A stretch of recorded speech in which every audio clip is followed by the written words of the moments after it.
Hello everyone and welcome back to Gen tutorial number 4. So first of all, I'd like to thank everyone for keep tuning back in and all the likes and comments, much appreciated.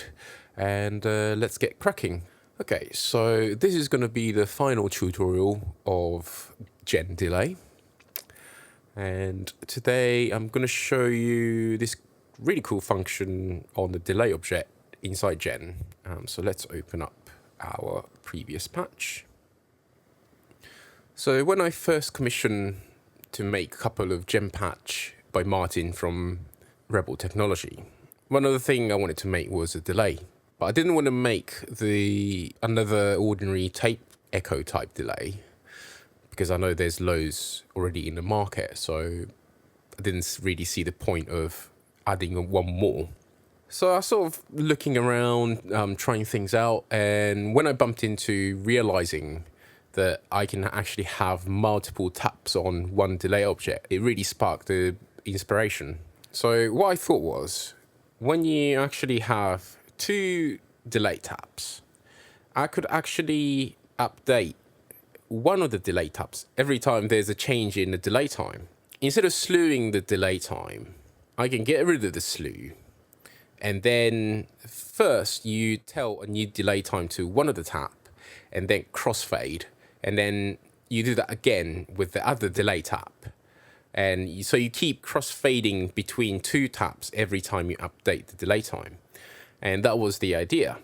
And that's how the TX delay was conceived. And on this tutorial, I'd like to show you how to do this. So first things first.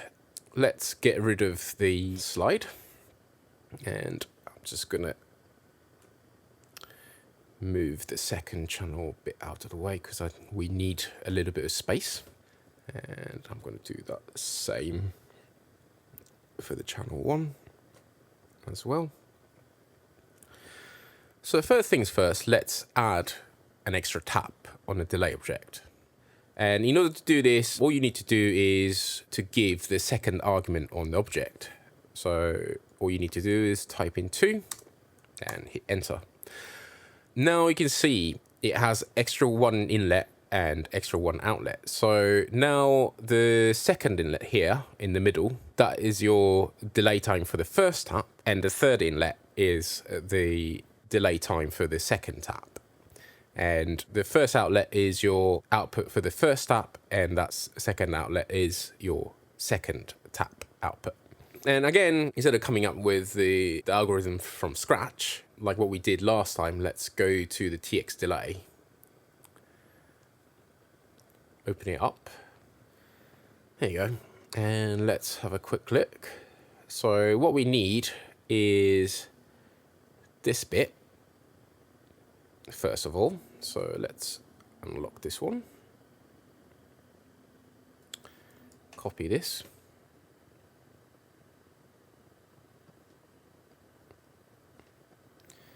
and let's paste this. Okay, so what we need to do is to feed the delay time into the switcher,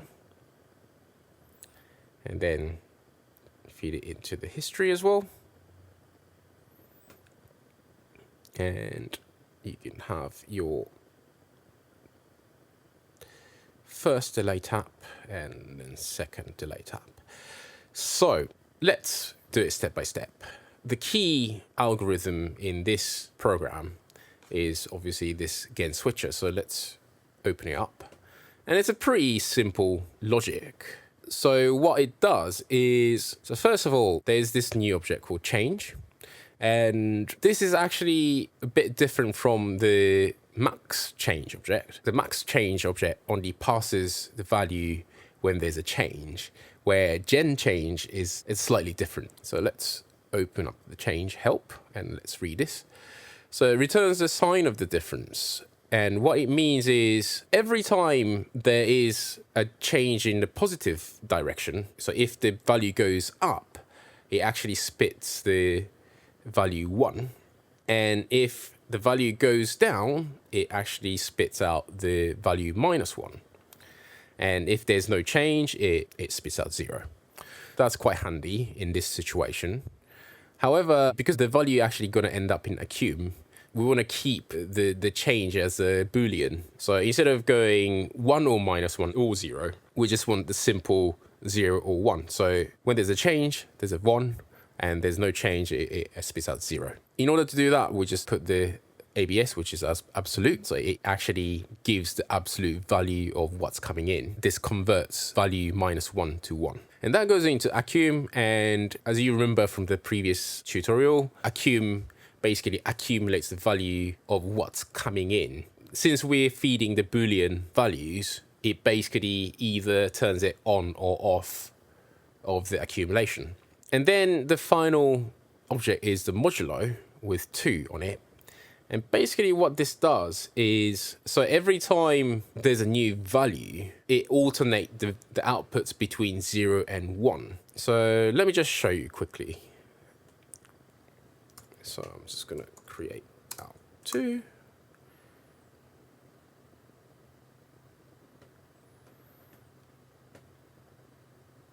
And then create out 3 so we can... Then we can go out there. I'm just going to unlock this, plug that in. I'm just going to make sure.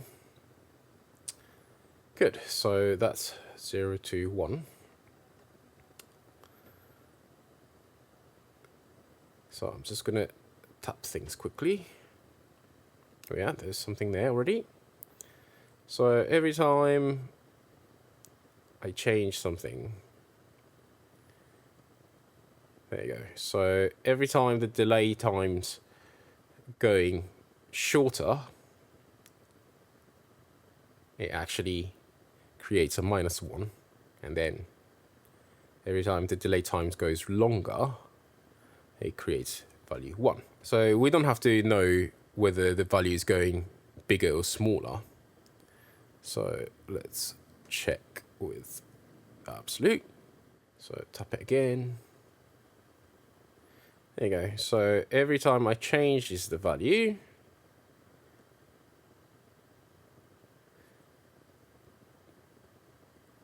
so it tells accumulate to add +1 to the value. So let's put this in there, and then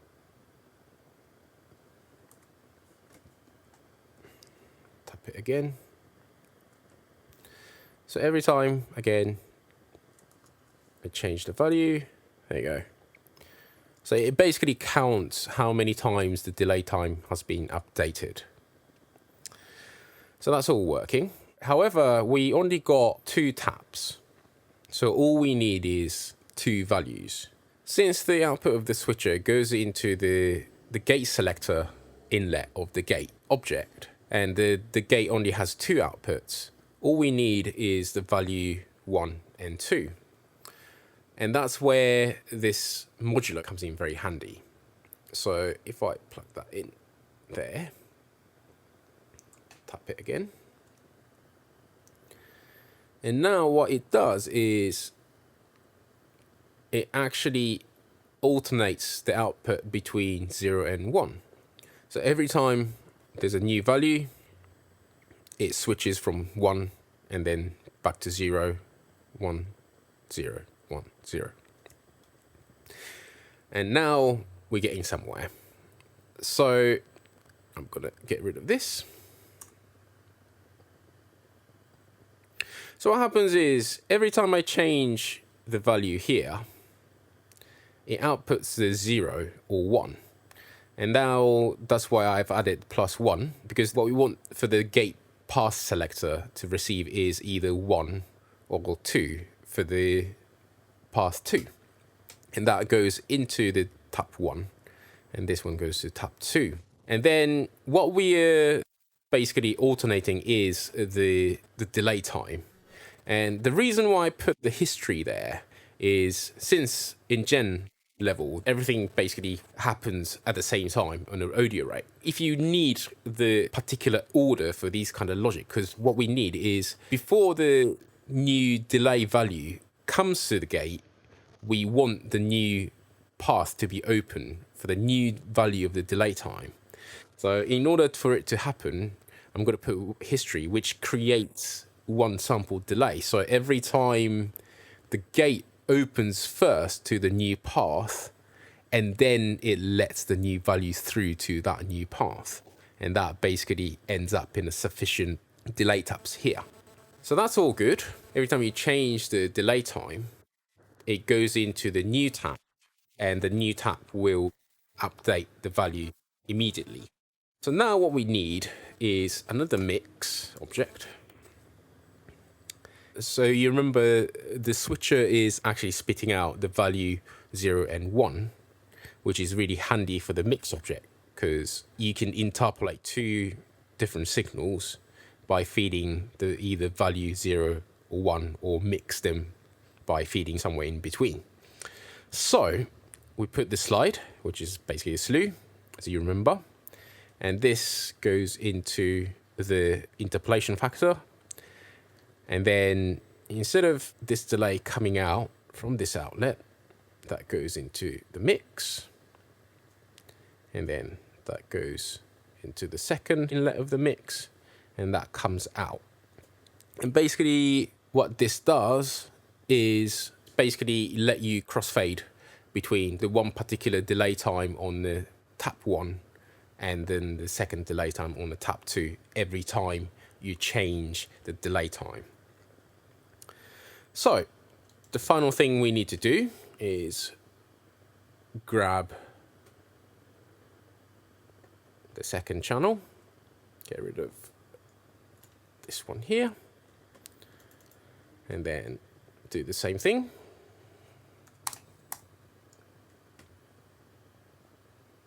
Goes there, goes in there. Need one more mix. Goes in there. That goes in there. Goes there. And that goes there. So let's check this is actually working.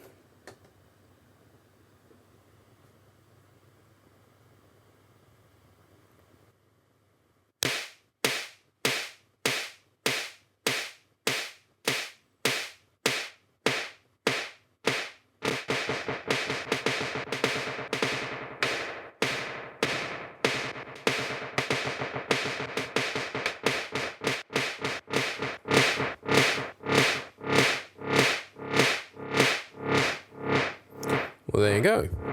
No pitch shift. So I'm going to rename this.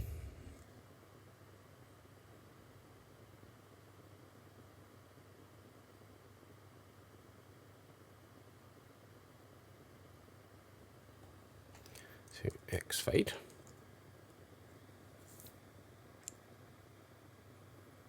Save that. And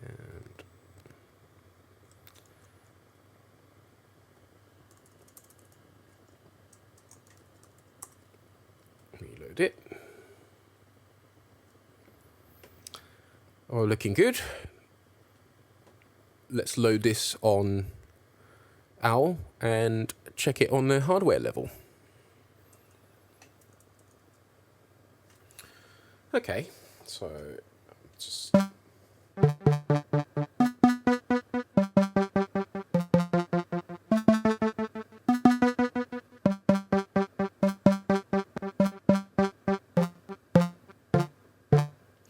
well, there you go. So as you can hear, the delay time is changing, but there's no pitch shifting. So this is how you make your crossfading delay. So thanks for watching. I think this is it for the delay patch. And from next tutorial on, I think we're going to move on to something even more exciting. So stay tuned in and feel free to leave us a comment, likes and subscribe. We're always happy to help. So always feel free to give us a shout, and happy patching and happy wiggling. See you on the next one. Bye.